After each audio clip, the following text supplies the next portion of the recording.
صفائی ستھرائی اور پاکیزگی وضو سے حاصل تو ہوتی ہے، لیکن اس کے ساتھ ساتھ اس کے ذریعے سے آخرت میں بخشش اور کامیابی کے ساتھ ساتھ عظمت اور بلندی بھی حاصل ہوتی ہے۔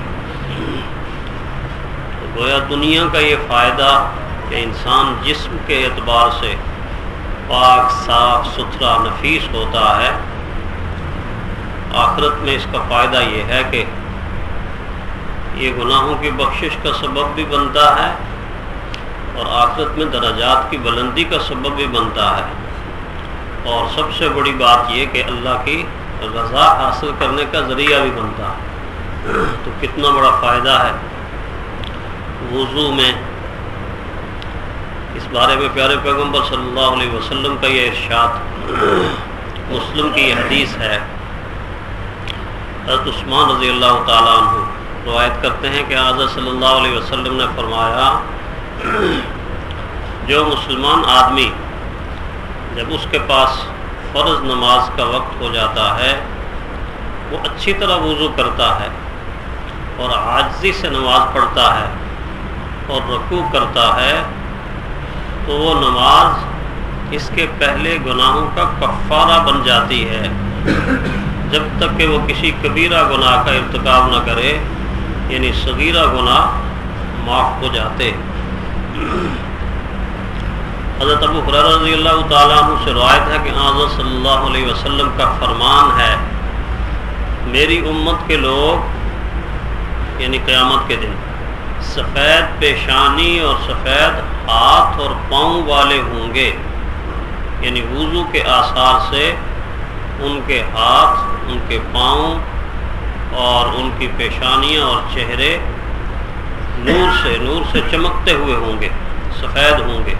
اس سے پہچانا جائے گا کہ یہ پیارے پیغمبر صلی اللہ علیہ وسلم کا امتی ہے۔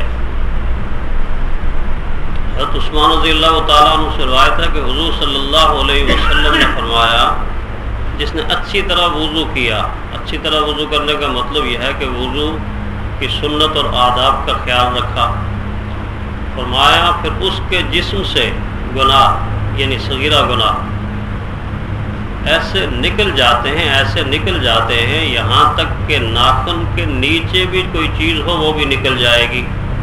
اور ناخن کے نیچے چیز کا کیا مطلب ہے؟ اس کا مطلب یہ ہے کہ جب انسان کسی گناہ کا ارتکاب کرتا ہے تو وہ گناہ دھوئیں کی صورت میں ہوتا ہے، دھواں نہیں نکلتا۔ اب دھوئیں کے اندر انسان کھڑا ہوا ہو، بھٹی کے اوپر کھڑا ہوا ہو، تو انسان کے جسم کا کوئی حصہ بھی ایسا نہیں جو متاثر نہ ہو رہا، ایڑی سے لے کے چوٹی تک بدن میں دھواں ہی دھواں ہو جائے گا، چہرہ، ہاتھ، سر، بال، کھال، سارے کے ساری چیزیں متاثر ہوتی۔ بالکل اسی طرح جب گناہ کا انسان ارتکاب کرتا ہے تو گناہ کی نحوست اور گناہ کا اندھیرا اور گناہ کا برا اثر اس کے پورے وجود کے اوپر پڑتا ہے، سب سے زیادہ دل کے اوپر پڑتا ہے، دل پر داغ لگ جاتا ہے اور اس داغ کا اثر پورے وجود سے ظاہر ہوتا ہے۔ تو اس طرف اشارہ فرما دیا کہ ایسے گناہ کے جو بالکل جسم کے ان حصوں کے اندر ہیں کہ جو حصے ظاہر میں دھونے سے بظاہر دھلتے نہیں، وہاں سے بھی اللہ تعالیٰ گناہ گویا وضو کی صورت میں معاف کر دیتا ہے۔ حضرت ابو ہریرہ رضی اللہ تعالیٰ عنہ سے روایت ہے، کہتے ہیں کہ حضور صلی اللہ علیہ وسلم میں تمہیں بتاؤں وہ چیز جس کے ساتھ اللہ تعالیٰ خطاؤں کو مٹا دیتا ہے اور درجات کو بلند کرتا ہے۔ لوگوں نے عرض کیا اللہ کے نبی ضرور بتائیے۔ فرمایا وضو کو کامل بنانا اور تکالیف کو برداشت کرتے ہوئے کثرت سے مسجد کی طرف آنا یہ گناہوں کو مٹا دیتا ہے، اور اس آدمی کے بارے میں فرمایا یہ ایسا ہے جیسا مجاہد فی سبیل اللہ، اللہ کی راہ میں نکلنے والا۔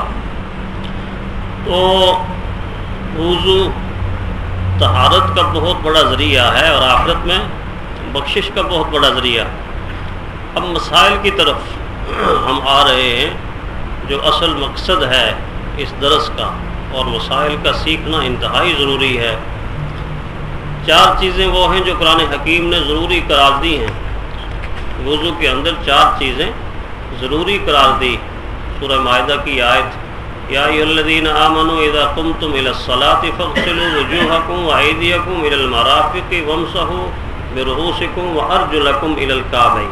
اے ایمان والو، جب تم ارادہ کرو نماز کی طرف کھڑے ہونے کا تو تمہاری طہارت اگر نہ ہو تو اپنے ہاتھوں کو، اپنے منہ کو اور ہاتھوں کو کونیوں تک اور اسی طرح اپنے منہ کو، اپنے چہرے کو دھو لو اور سروں کا مسح کرو اور اپنے پاؤں کو ٹخنوں تک دھو لو۔ یہ 4 اعضاء قرآن حکیم کی اس آیت کے اندر بیان ہوئے۔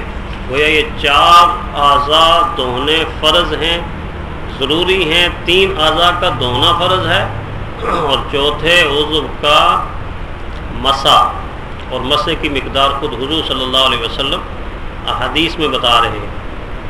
پہلی بات سمجھنے کی یہ ہے کہ منہ کو دھونا اور دونوں ہاتھوں کو دھونا کہاں تک ہے۔ چہرے کا دھونا جتنا چہرہ نظر آتا ہے، یعنی پیشانی کے بالوں سے لے کر ٹھوڑی کے نیچے تک، اور ایک کان کی یہ لو کہتے ہیں اسے، ایک کان کی لو سے لے کر دوسرے کان کی لو تک یہ چہرے کا دھونا فرض ہے۔ اسی طرح دونوں ہاتھ کونیوں سمیت دھونا، کونی ہاتھ کے اندر داخل یہاں تک دھونا یہ فرض ہے۔ دونوں پاؤں ٹخنوں تک دھونا فرض ہے، یعنی ٹخنے اس میں شامل ہیں، ٹخنوں سمیت دھونا فرض ہے۔ اور رہا سر کا مسح، تو سر کا پورا مسح کرنا یہ سنت ہے، فرض نہیں ہے۔ اور کتنا حصہ سر کا مسح ہو جائے تو ہو جائے گا، یہ پیشانی کے اوپر جو بال ہیں تھوڑے سے، یعنی سر کے اگر 4 حصے کر دیے جائیں تو چوتھا حصہ سر کا مسح کرنا یہ فرض ہے۔ اب سوال یہ پیدا ہوتا ہے کہ اس آیت میں تو وامسحوا برؤوسکم، اپنے سروں کا مسح کرو، اس میں تو چوتھا حصہ ذکر ہی نہیں کیا۔ یہیں سے بعض دفعہ عام پڑھے لکھے آدمی کو بھی غلطی لگتی ہے کہ وہ قرآن حکیم کی آیت کے الفاظ تو دیکھ رہا ہوتا ہے لیکن نبی کریم صلی اللہ علیہ وسلم کا عمل نہیں دیکھ رہا ہوتا۔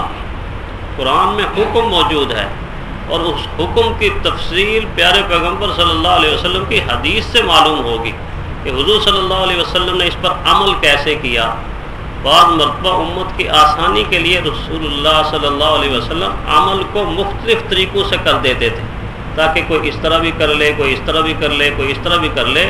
یہ امت کی آسانی کے لیے حضور صلی اللہ علیہ وسلم فرماتے تھے، اور ہم امت کو مشکلات میں ڈالنے کے لیے ایسے اعمال کا ذکر کر کے دوسرے کی نفی کرتے رہتے ہیں کہ تم یہ نہ کرو، تم یہ نہ کرو، حالانکہ حضور صلی اللہ علیہ وسلم نے ایسا کیا ہوا ہوتا ہے۔